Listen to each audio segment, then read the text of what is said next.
The race to finish within the top four is well and truly on.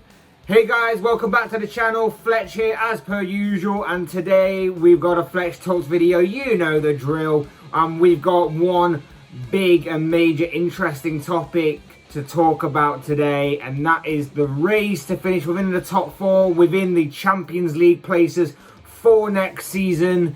As this season, those places seem to be even more hotly contested than in previous years, as there are still about 8 or 9 teams jostling for position, and as we head down to the conclusion of the season with only 12 to 13 games to go for most teams. But Captain Fletch, who is going to finish in the top 4? An excellent question, guy who randomly looks like me but with glasses and a different hoodie on. Who aren't going to finish in the top 4? Interesting question. Excellent question. Well, do you want the short answer or the long answer? The short answer. Well, too bad, because I'm going to give you both. The short answer is, I don't know, and the long answer is going to be drawn out over this video, with the resulting answer being still, I don't really know, but I'm going to give my prediction as to who I think will finish within the Champions League places for next season. So, strap yourselves in, get comfy, get food, whatever, as we go through this entire campaign to the rest of the season to see who I believe will finish within the top 4. But why should I listen to you? You made a Premier League prediction video at the beginning of the season, and from what I can tell, most of it's wrong. Yeah, I did make a Premier League prediction video at the beginning of the season, but, you know, things change, and, you know, things happen, and this season's been crazy, and you don't need to go back and watch that video to see what I predicted, because I bet most of it is probably wrong. Before we go on with the rest of the video, I'd like to remind you all to please like the video or subscribe if you're new to the channel. Both things will always and forever be greatly appreciated. And now that that bit's over, let's get on with talking about who will make top 4 for this season. Overall, it's been a very strange and crazy season for a number of reasons, of course, this year. And one of those reasons is down to the huge amount of unpredictable results that have occurred throughout the campaign. And that's one of the many reasons why no team, with the exception of one, has been able to pick up much consistency over the course of, or the duration of the season. And the exception, of course, is Pep Guardiola's Manchester City, currently sat top of the table on 65 points, 15 points ahead of second place Manchester United at the time of recording, of course.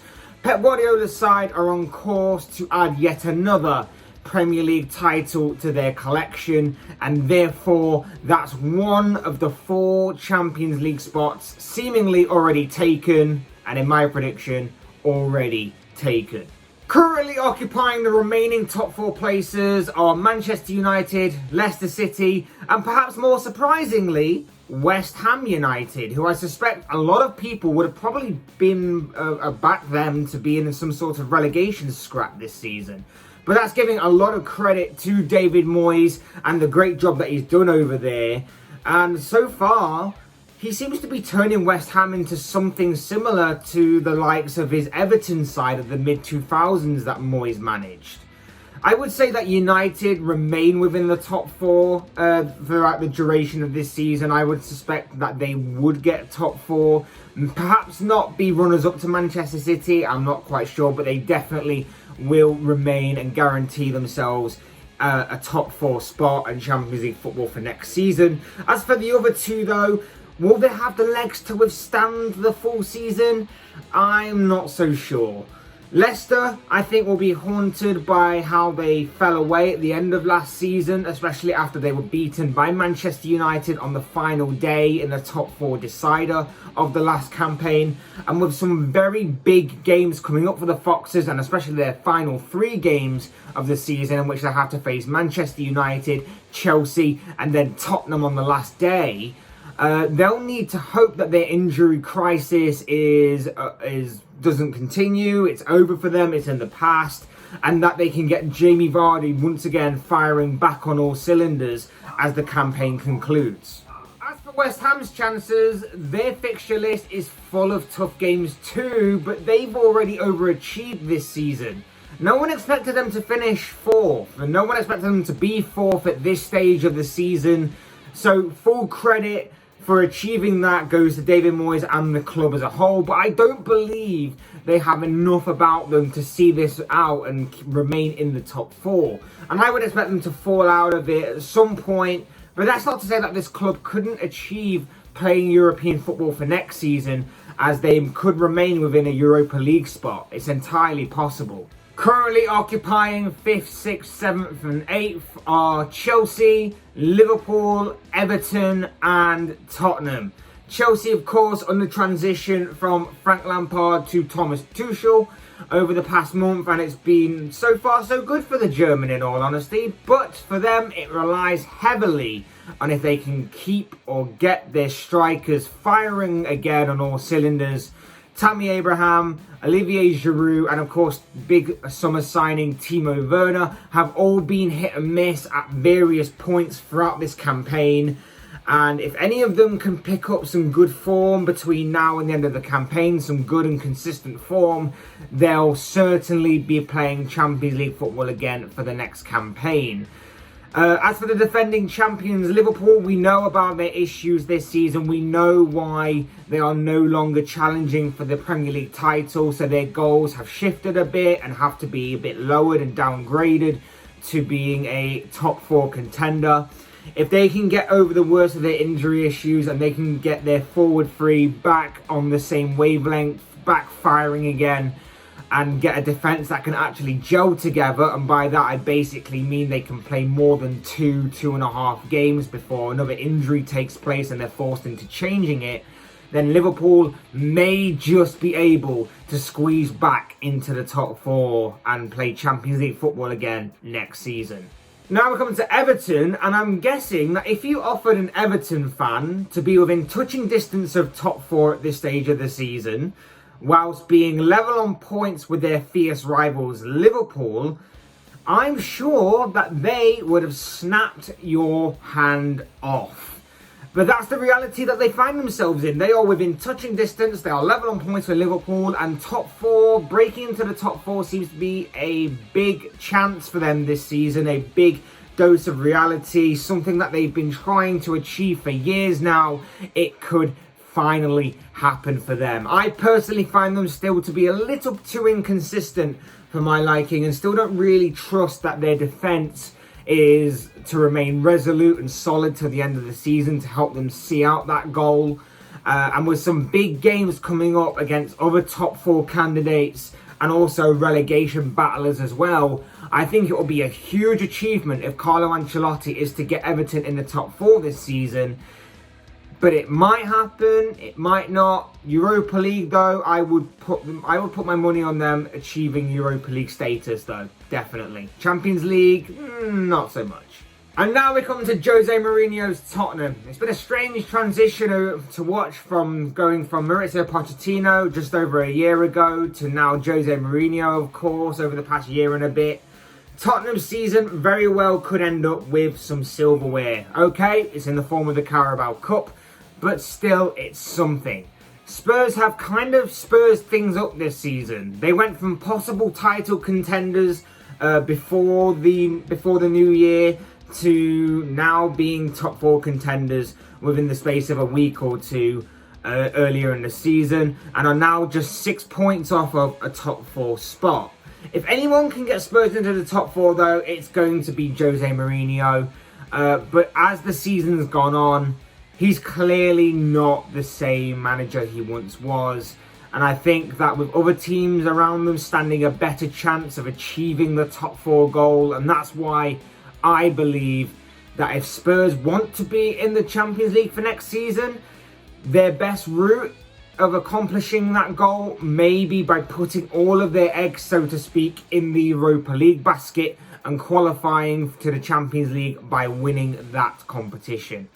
Other teams that may have more of an outsider chance of achieving top four are Aston Villa and Arsenal. They are still within the conversation at this stage of the season. Villa have 1 or 2 games in hand over the teams above them, and should they win those 2 games, the incredible story here is that they actually leapfrog a lot of teams and jump straight into the top 4 if, of course, they picked up 6 points from a possible 6. Obviously, their season relies heavily on their talisman, Jack Grealish, their goal scorer, Ollie Watkins, who's continuing his fine form since making the jump from the Championship to the Premier League, scoring 10 goals in 24 appearances, and of course, their goalkeeper, who's turned out to be a solid piece of transfer business in Emi Martinez.